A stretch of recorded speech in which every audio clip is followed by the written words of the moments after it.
Hello toppers, स्वागत है आप सभी का टॉपर विल की एक और लेटेस्ट वीडियो में। आज हमको डिस्कस करना है कि कोई भी फंक्शन यदि हमारे पास है तो वो इंक्रीजिंग है या डिक्रीजिंग है।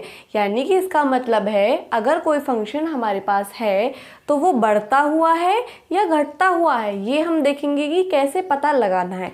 सबसे पहले हम एक देखेंगे ग्राफ के थ्रू कि कोई फंक्शन कब बढ़ रहा है और कब फंक्शन घट रहा है।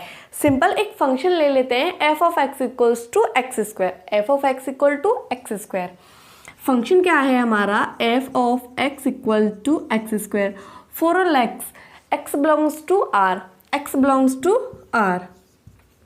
यानी कि पूरी रियल लाइन पे ये हमारा फंक्शन डिफाइन होता है। अगर हम इसका ग्राफ बनाने की कोशिश करें तो ग्राफ किस प्रकार से बनेंगे? ग्राफ कब बनाते हैं? 1 की वैल्यू रखेंगे तो देखेंगे 1 आएगा, 2 रखेंगे तो 4 आएगा, 3 रखेंगे तो क्या आएगा? 3 रखेंगे तो बच्चा 9 आएगा, -1 रखेंगे तो 1 आएगा क्योंकि स्क्वायर हमेशा पॉजिटिव होता है। -2 रखेंगे तो 4 आएगा, -3 रखेंगे तो 9 आएगा। जब हम इस प्रकार से इसकी वैल्यू रख के हम ग्राफ बनाने की कोशिश करेंगे तो जो हमारा एक्स एक्सिस और वाई एक्सिस के पर जो ग्राफ आएगा ये कौन सी होती है? एक्स एक्सिस, और ये क्या होती है? Y axis. तो इसका ग्राफ कुछ इस प्रकार से आएगा, इस प्रकार से इसका कुछ ग्राफ आएगा। अब हम ये देखेंगे कि फंक्शन कब इंक्रीजिंग है कब डिक्रीजिंग है, किस इंटरवल में फंक्शन इंक्रीजिंग है और किस इंटरवल में फंक्शन डिक्रीजिंग है। ठीक है, तो आप यहाँ पे देखिए। सबसे पहले बात करते हैं इस वाले पोर्शन की। जब हम इस वाले पोर्शन को देखते हैं तो जब हम लेफ़्ट टू राइट जाते हैं यानी कि लेफ़्ट साइड कौन सी है? ये राइट साइड, ये इसे लिख रहे हैं, ये राइट साइड, ये राइट साइड होगी और ये लेफ़्ट साइड होगी।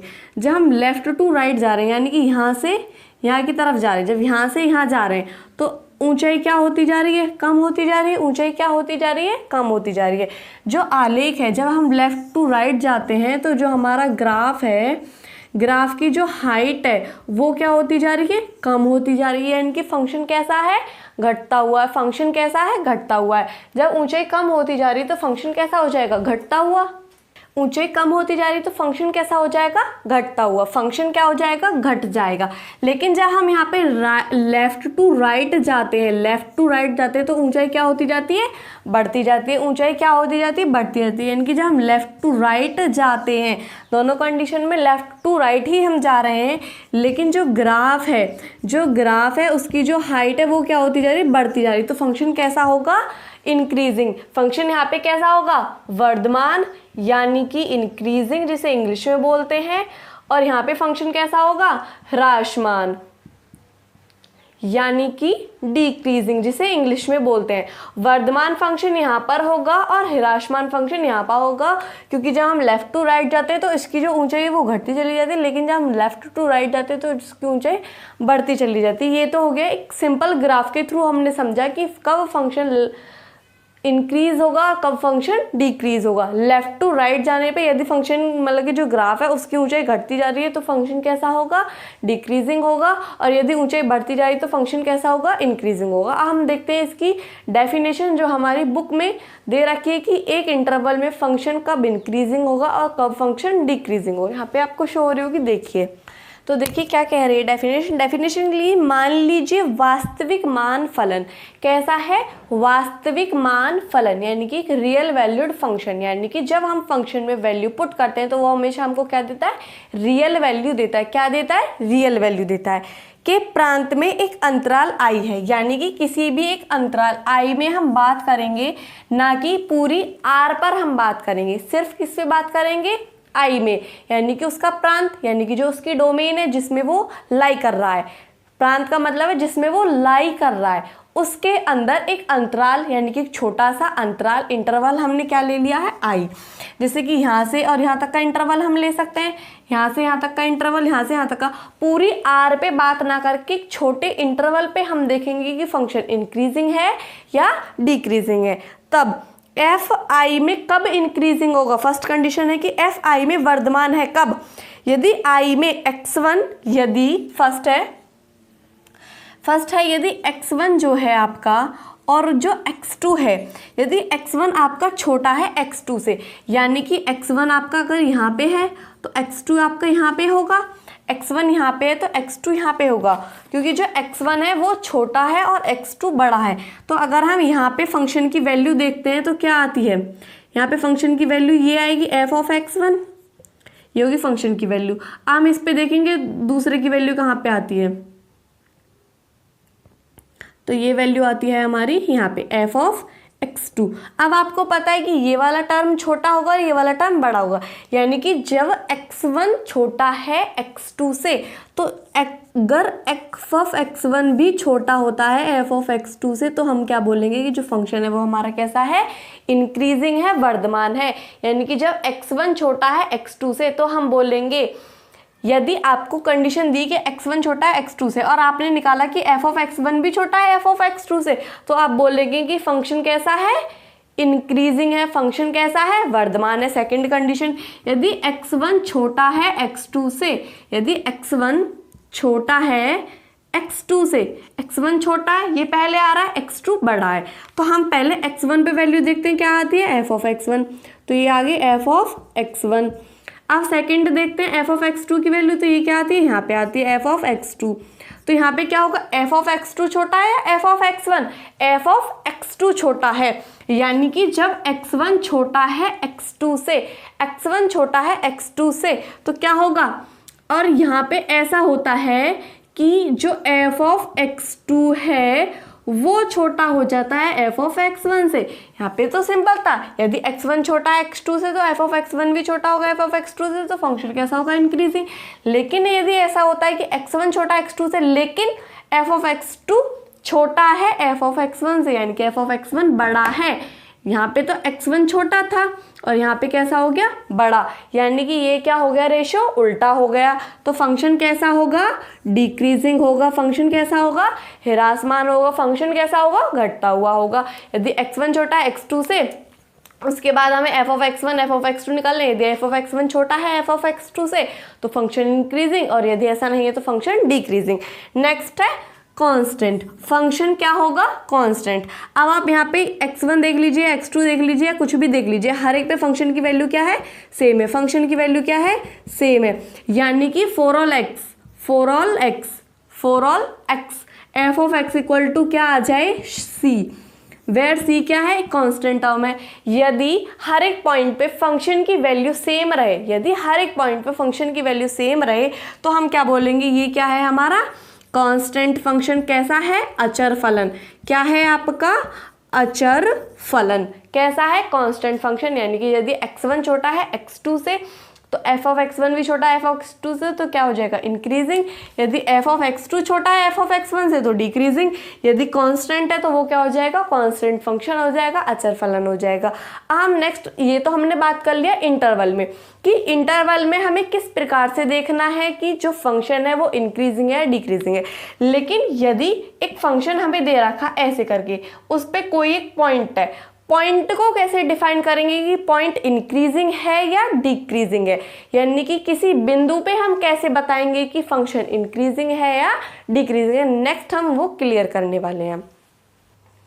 मान लीजिए कि वास्तविक मानों के परिभाषित फलन f के प्रांत में एक बिंदु कैसा है, x0। एक बिंदु क्या है, यानी कि एक पहले हम एक फंक्शन डिजाइन कर लेते हैं। इस प्रकार से हमने एक x एक्सिस और y एक्सिस बना ली अपनी, ठीक है। फिर उसके बाद जो डोमेन है, यानी कि जो प्रांत है, प्रांत का मतलब क्या है, जिसमें फंक्शन लाई कर रहा है, जिसमें फंक्शन है, जिसमें फंक्शन लाई कर रहा है, यानी कि जिसमें फंक्शन डिफाइन करा गया है, जिसमें फंक्शन परिभाषित करा गया है, उसके प्रांत में एक बिंदु है x0। क्या है, एक बिंदु x0 है। मान लीजिए कि ऐसे कोई फलन है, ठीक है, ऐसे कोई फलन है, तो हमें क्या करना है, यहाँ पे इसके प्रांत में कोई बिंदु है, ये x0 है, तब x0 पे फंक्शन वर्धमान है या ह्रासमान है, यानी कि इस पॉइंट पे हमें बताना है कि फंक्शन इंक्रीजिंग है या डिक्रीजिंग है। अब तक तो हमने बात करी थी इंटरवल में, क्योंकि फंक्शन ऐसे भी तो हो सकता है, ऐसे ऐसे, तो ऐसा हो सकता है इतने में इंक्रीजिंग हो, इतने में डिक्रीजिंग हो, इतने में इंक्रीजिंग हो, यानी कि अलग अलग इंटरवल में फंक्शन अलग अलग वर्क कर सकता है। लेकिन अगर हम एक स्पेसिफिक पॉइंट पे देखें तो फंक्शन इंक्रीजिंग होगा या फंक्शन डिक्रीजिंग होगा, अब हम वो देखने वाले हैं, ठीक है। तो यदि x नॉट को अंतर्विष्ट करने वाले ऐसे विवृत अंतराल। अब विवृत अंतराल का मतलब क्या होता है? विवृत अंतराल, विवृत अंतराल का मतलब होता है ओपन इंटरवल, यानी कि एक ऐसा इंटरवल जैसे कि a और b, इसमें ये है एक ओपन इंटरवल। ओपन इंटरवल का साइन ये होता है। ओपन इंटरवल का मतलब होता है कि a और b इसमें कंटेंट नहीं होते, a और b नहीं होते, a और b के बीच की वैल्यू हम इसमें लेके चलते हैं, लेकिन a और b इसमें नहीं होते हैं, ठीक है। और यदि हम इसे क्लोज बना लेते हैं तो उसमें a और b आ जाते हैं, लेकिन हमें यहाँ पे क्या लेके चलना, a और b, जिसमें ये वाली चीज़ें ना हो, ठीक है। विवृत अंतराल I का अस्तित्व इस प्रकार से कि I में फंक्शन क्रम से वृद्धमान है या ह्रासमान है। क्या करने की कोशिश कर रहा है, वो कह रहा है कि क्या कीजिए, एक एप्सिलॉन नॉट, आपने सुना है एप्सिलॉन नॉट, इसे क्या बोलते हैं, एप्सिलॉन नॉट, इसे बोलते हैं एप्सिलॉन नॉट। एप्सिलॉन नॉट का मतलब क्या होता है? एप्सिलॉन नॉट का मतलब होता है बहुत ही स्मॉल क्वांटिटी, बहुत ही ज़्यादा small quantity, but greater than zero, यानी कि जो जीरो से बड़ी हो लेकिन बहुत ज़्यादा छोटी हो। ऐसा हो सकता है 0.0000001, बहुत ही स्मॉल क्वांटिटी को बोलते हैं एप्सिलॉन नॉट। हमने क्या करा, एप्सिलॉन नॉट की रेडियस लेके, एप्सिलॉन नॉट की रेडियस लेके इसके चारों ओर क्या बना लिया, एक वृत्त बना लिया। तो इस प्रकार से आप वृत्त बन जाएगा। ये तो काफ़ी बड़ा है लेकिन वो बहुत छोटा बनेगा, ठीक है। एक पॉइंट है, उसके और एप्सिलॉन नॉट की रेडियस लेके एक वृत्त बना लिया। तो ये यहाँ से और यहाँ से और यहाँ पे एक इंटरवल बन गया, इसको आप a मान लीजिए, इसको आप b मान लीजिए, एक इंटरवल बन गया। अब हम क्या करेंगे, a और b में विवृत अंतराल लेंगे, और इसमें a डिफाइन नहीं है, b डिफाइन नहीं है, क्योंकि ये कैसा है, ओपन इंटरवल है, विवृत अंतराल है। तो a और b इसमें नहीं, इनके बीच वाला पॉइंट इसमें है, और बीच वाला पॉइंट क्या हो जाएगा, सिंपल ये, क्योंकि हमने क्या लिया है, रेडियस एप्सिलॉन नॉट, जो कि क्या है, बहुत ज़्यादा छोटी है। एक बार फिर से वाइंड अप कर देती हूँ। एप्सिलॉन नॉट बहुत ही स्मॉल नंबर है, बहुत ही ज़्यादा स्मॉल नंबर है, उसका रेडियस लेके हमने एक सर्किल बनाया। इसको सिर्फ मैं डिफाइन कर रही हूँ कि ये किस प्रकार से आपको समझाने की कोशिश कर रहा है, ठीक है। सर्किल लेके बनाया, a और b उसके पॉइंट हो गए। फिर हमने क्या करा, इसका एक विवृत अंतराल ले लिया, यानी कि जिसमें a और b ना हो लेकिन उनके बीच वाला नंबर हो, और बीच वाला नंबर क्या हो जाएगा, एक्स नॉट, क्या हो जाएगा, एक्स नॉट। अब ये क्या हो गया, एक इंटरवल है, ये क्या है, एक इंटरवल है। अगर यदि इस इंटरवल में फंक्शन इंक्रीजिंग है तो उस पॉइंट पे भी फंक्शन कैसा होगा, इंक्रीजिंग। यदि इस फंक्शन में इंटरवल डिक्रीजिंग है तो उस पॉइंट पे फंक्शन क्या हो जाएगा, डिक्रीजिंग। फिर सेम हम वही कॉन्सेप्ट लगा सकते हैं जो अभी हमने पीछे लगाया था, ठीक है। यानी कि हम देख सकते हैं यदि इस इंटरवल में फंक्शन इंक्रीजिंग होगा तो पॉइंट पे भी फंक्शन इंक्रीजिंग, यदि डिक्रीजिंग होगा तो पॉइंट पे फंक्शन डिक्रीजिंग। लेकिन हमें क्या करना है, बहुत सिंपल, बहुत ही छोटा रेडियस लेना है, छोटा रेडियस लेना है, ठीक है। आई होप कि आपको ये क्लियर हुआ होगा। अब एक डेफिनेशन और है जो हमारी थोड़ी सी अलग है, वो क्या करती है, इनमें तो हमें x1 x2 करके चेक करने पड़ते हैं, लेकिन उसमें हम डायरेक्ट डेरिवेटिव के थ्रू पता लगा सकते हैं कि फंक्शन इंक्रीजिंग है या फंक्शन डिक्रीजिंग है। नेक्स्ट हम उसकी बात करने वाले हैं, चलिए स्टार्ट करते हैं। नेक्स्ट देखिए, मान लीजिए कि f, कोई भी हमारे पास एक फंक्शन है f जो अंतराल इतने पर सतत है। कैसा है, सतत, यानी कि एक कोई हमारे पास फंक्शन है वो a b, ये कैसा है, क्लोज इंटरवल है। कैसा है, क्लोज इंटरवल है, यानी कि a और इसमें b क्या है, इसमें डिफाइन है, a और b इसमें क्या है, डिफाइन है, यानी कि a और b डिफाइन तो है और साथ में इंक्लूड भी है। a और b इसमें क्या है, इंक्लूड है, इसमें a और b इंक्लूड है, यानी कि a भी आता है, बीच के टर्म भी आते हैं और b भी इसमें आता है, ठीक है। ये आपको पता होनी चाहिए बातें, ठीक है। इसमें क्या है, फंक्शन सतत है, यानी कि इसमें फंक्शन क्या है, कॉन्टिन्यूअस है, यानी कि इसमें फंक्शन बीच में ब्रेक डाउन नहीं हो रहा है। सेकंड, उसने कहा है कि विवृत अंतराल इतने पर अवकलनीय है, और अंतराल a और b पर फंक्शन कैसा है, अवकलनीय है। फंक्शन कैसा है, अवकलनीय है। सतत है किस पर, क्लोज इंटरवल पर। इसमें a और b इंक्लूड नहीं है, इसमें a और b इंक्लूड नहीं है, और इस पे फंक्शन कैसा है, अवकलनीय है। फंक्शन कैसा है, अवकलनीय, ये आपको याद रखनी है। फिर हम देखेंगे कि फंक्शन कैसा होगा, इंक्रीजिंग होगा या डिक्रीजिंग होगा। अंतराल तो हमें पता है क्या है। नेक्स्ट देखते हैं, सबसे पहली बात आती है कि यदि x belongs to a, b, A B में तो देखने वाले हैं हम कि फंक्शन इंक्रीजिंग है या डिक्रीजिंग है। देखते हैं कि यदि x कहाँ से बिलोंग करता है, a कॉमा बी से बिलोंग करता है। x कहाँ से बिलोंग करता है, a कॉमा बी से बिलोंग करता है। तो हम देखेंगे कि जो f ऑफ x है, f डैश ऑफ x, यानी कि जो f ऑफ x है उसका डेरिवेटिव, जो f ऑफ x आपकी वैल्यू निकल के आ रही है, यदि उसका डेरिवेटिव आपका 0 से बड़ा है, यदि डेरिवेटिव 0 से बड़ा है तो फंक्शन कैसा होगा, इंक्रीजिंग होगा। फंक्शन कैसा होगा, वर्धमान होगा। फंक्शन कैसा होगा, वर्धमान होगा। यदि आपका f डैश ऑफ x 0 से छोटा है तो फंक्शन कैसा होगा, ह्रासमान होगा। ठीक है, और यदि f of x, f dash of x यानी कि उसका डेरिवेटिव आपका इक्वल्स टू 0 होगा तो फंक्शन कैसा होगा, आपका कांस्टेंट होगा। फंक्शन कैसा होगा, आपका अचर होगा, अचर फलन होगा। फंक्शन कैसा होगा, अचर फलन होगा। ठीक है, आई होप कि क्लियर हुआ होगा। एक बार फिर से बता देती हूँ कि इसमें क्या हुआ है। जो फंक्शन है आपका इस वाले इंटरवल में डिफाइन किया गया है और इस वाले इंटरवल में आपका फंक्शन कंटिन्यूअस भी है, सतत भी है। इस वाले फंक्शन में आपका फंक्शन अवकलनीय है। अब x belongs to a comma B, f dash of x यदि 0 से बड़ा है तो फंक्शन वर्धमान है, 0 से छोटा है तो ह्रासमान है, f डैश ऑफ x यदि 0 के बराबर है तो अचर फलन होगा। अब आपको ये चीज़ तो पता ही होगी कि अवकलनीय हम कब बोलते हैं। अवकलनीय हम कब बोलते हैं, यदि हमारे पास एक फंक्शन है, ऐसे हमारे पास कोई एक फंक्शन है, यदि हम इस पॉइंट पे अवकलनीय बोल रहे हैं तो उसका मतलब क्या है, इस पॉइंट पे अवकलनीयता का मतलब क्या है कि इस वाले पॉइंट पे यदि हम स्पर्श रेखा खींचते हैं, स्पर्श रेखा का जो स्लोप होगा, स्पर्श रेखा की प्रवणता, स्पर्श रेखा की प्रवणता क्या होगी, उस पॉइंट पे अवकलनीय की वैल्यू होती है। यानी कि एक प्रकार से बोलते हैं यदि स्लोप 0 से बड़ा है तो फंक्शन कैसा होगा, वर्धमान होगा। यदि स्लोप 0 से छोटा है तो फंक्शन ह्रासमान होगा। यदि स्लोप 0 के बराबर है तो फंक्शन कांस्टेंट होगा। जैसे कि मैंने आपको एग्जांपल दिया था, ह्रासमान के लिए क्या हुआ था, ह्रासमान के लिए हुआ था यदि आप यहाँ से निकालेंगे, इस वाले पॉइंट पे स्लोप निकालते हैं, इस वाले पॉइंट पे स्लोप निकालते हैं तो स्पर्श रेखा पे स्लोप आना चाहिए, तो ये क्या हो जाएगा, 0 से छोटा हो जाएगा, तो ये कैसा हो जाएगा, फंक्शन ह्रासमान। यदि पॉजिटिव के लिए निकालते हैं तो वो कैसा होगा, ऐसा होगा, तो स्लोप कैसा होगा, पॉजिटिव। यदि स्लोप पॉजिटिव होगा तो वर्धमान, स्लोप नेगेटिव होगा तो क्या हो जाएगा, ह्रासमान। यदि सिंपल कांस्टेंट है तो स्लोप क्या हो जाएगा, 0। स्लोप क्या हो जाएगा, 0, तो वो क्या हो जाएगा, अचर फलन। यानी कि अवकलनीयतों के किस प्रकार से डिफाइन करा गया है, अवकलनीयतों को डिफाइन करा गया है आपका किसी भी पॉइंट पे अवकलनीयता को चेक करने के लिए हम क्या करते हैं, उस पॉइंट पे स्पर्श रेखा की प्रवणता ही अवकलनीयता होती है। ये बात आपको याद रखनी है। तो आप एक प्रकार से ये भी याद रख सकते हैं कि यदि डेरिवेटिव 0 से बड़ा है या स्लोप 0 से बड़ा है तो वर्धमान, छोटा है तो ह्रासमान, इक्वल्स टू 0 है तो अचर फलन।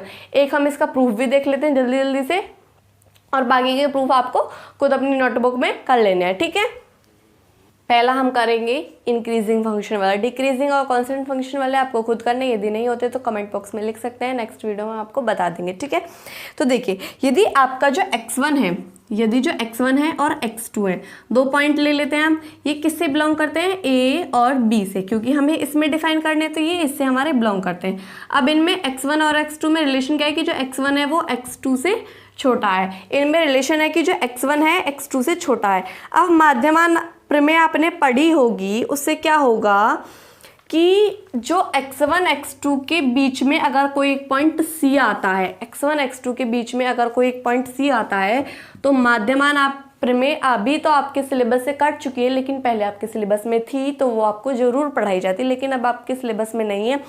उसमें क्या होता है कि यदि c इनके बीच में कोई पॉइंट है तो जो c का डेरिवेटिव होगा, वो c का डेरिवेटिव क्या होगा, f of b minus f of a upon, यदि a और b के बीच में एक पॉइंट है c तो c का डेरिवेटिव क्या होगा, c का डेरिवेटिव ये होगा। a और b का कोई टोटल अंतराल है और इसके बीच में एक पॉइंट है c, तो जो c का डेरिवेटिव होगा वो इस फॉर्म में होगा। ये आपकी माध्यमान प्रमेय कहती है। ठीक है, अब माध्यमान प्रमेय के थ्रू हम देख सकते हैं कि x1 x2 में आपका डिफाइन है और x1 x2 के बीच में एक पॉइंट क्या आ रहा है, आपका c आ रहा है। हमें मान लेते हैं c, तो जो f डैश ऑफ c होगा आपका, f डैश ऑफ c आपका क्या होगा, f ऑफ x2 जो आपका बड़ा टर्म है minus f of x1 upon x2 minus x1। जब आप इसकी क्रॉस मल्टीप्लाई करेंगे तो क्या हो जाएगा, जब आप क्रॉस मल्टीप्लाई करेंगे तो क्या हो जाएगा, f dash of x x2 minus x1 equals to f of x2 minus f of x1। ये आपका हो जाएगा क्रॉस मल्टीप्लाई करने के बाद। अब यदि आपका एफ डैश ऑफ सी 0 से बड़ा है, यदि आपका एफ डैश ऑफ सी 0 से बड़ा है, हमने क्या बताया था, हमने अभी बताया था कि यदि इनके बीच में कोई एक फंक्शन, जब अभी मैंने आपको डेफिनेशन बताई थी तो मैंने बताया था कि यदि एफ ऑफ एक्स 0 से बड़ा है तो फंक्शन इंक्रीजिंग होगा, यही बताया था। यानी कि यदि ऐसा है तो ऐसा होगा, यदि 0 से बड़ा है तो फंक्शन इंक्रीजिंग होगा, 0 से छोटा है तो फंक्शन डिक्रीजिंग होगा। अब एफ डैश ऑफ सी क्या होना चाहिए, पहले अगर हम किसके लिए प्रूव कर रहे हैं, इंक्रीजिंग के लिए, तो एफ डैश ऑफ सी कैसा होना चाहिए, 0 से बड़ा होना चाहिए। इफ यदि ऐसा है, यानी कि यदि एफ डैश ऑफ सी 0 से बड़ा है, यदि ऐसा है तो आगे हम कंडीशन लगाएंगे। यदि ये 0 से बड़ा होगा तो क्या हो जाएगा, तो ये वाला जो पूरा टर्म होगा F of x2 minus f of x1, यदि ये 0 से बड़ा है और ये भी 0 के इक्वल नहीं है, ये भी 0 से बड़ा है, क्योंकि ये दोनों सेम टर्म नहीं है, x1 x2 हमारे सेम नहीं है, तो ये भी 0 से बड़े होंगे, तो ये पूरा टर्म क्या हो जाएगा, 0 से बड़ा होगा।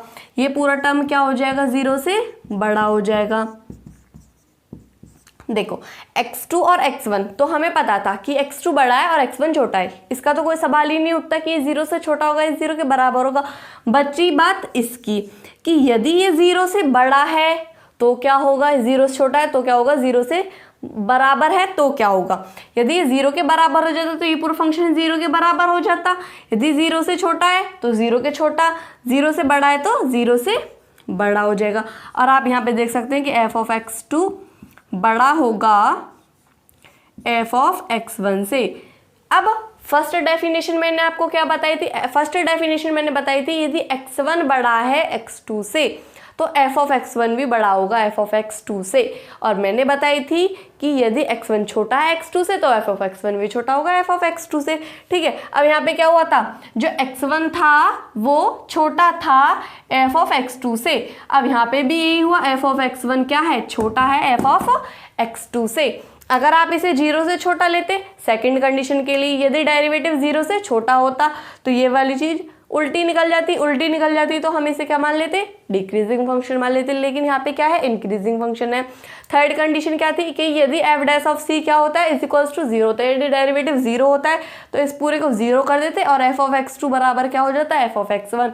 यानी कि हर पॉइंट पे फंक्शन की वैल्यू क्या हो जाती, सेम हो जाती, हर पॉइंट पे फंक्शन की वैल्यू क्या हो जाती, सेम हो जाती। तो हम क्या बोल देते कि फंक्शन क्या है, कांस्टेंट है। आई होप कि आपको सारे समझ में आ गए होंगे। मैंने बोला था कि मैं एक कराऊंगी, लेकिन मैंने आपको तीनों करा दिए। अब सिर्फ आपको इसी प्रकार से ये कर लेने हैं। यदि वीडियो अच्छी लगी तो वीडियो को प्लीज़ लाइक करें, कमेंट करें और शेयर करें। ये हमारा नया चैनल है, प्लीज़ ज़्यादा से ज़्यादा सपोर्ट करें ताकि जो भी बच्चा पढ़ना चाहता है सभी बच्चे अच्छे से और उन्हें अच्छा मटेरियल यहाँ पे मिल सके। And thank you so much.